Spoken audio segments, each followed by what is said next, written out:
Hi folks, 21st Century Caveman here. Hope everybody's well, hope everybody's happy. Another day at the property then, sun's shining, it's beautiful outside. The caveman's happy.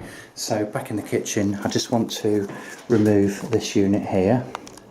In order to do that, I need to cut the pipes. Now, I do have a couple of circular plumber's tools which have a little cutting device inside.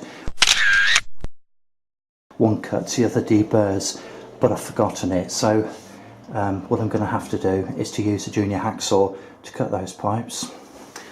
I've also got some end caps, got 3 end caps, bought them from B&Q the other evening. There we go, look, so they're just push fit. Some instructions on there. So once I've actually cut the pipe, try and do it as square as I can, obviously, try to deburr it. I'm going to stick these on the end just to try and make sure, so far as I can, that we don't have any leaks when I'm not here, because I don't live at the property. So let's just get rid of any remaining water in those pipes. So if you're ever dealing with any pipe work to do with water, sometimes it's not always that easy or convenient just to stick a bowl or a container where there might be a spillage. So what I always do, I always have a waterproof rubble bag on standby. Obviously you've got to check it to make sure that it's got no holes in it, but these are so versatile that you can put them in any configuration, you can tuck them behind anything, and as I say, providing there are no holes in the bottom, they will hold water.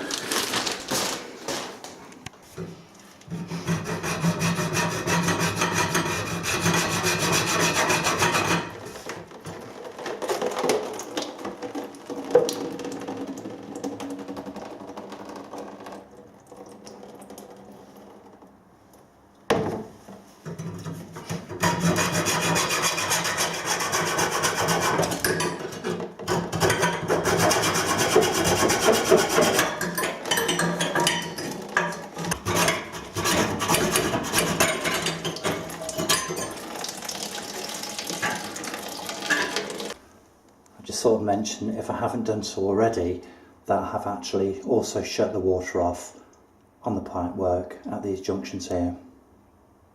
I'm just going to break the seal at the back here, where this caulk is, hopefully to release this worktop.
Right.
super lively.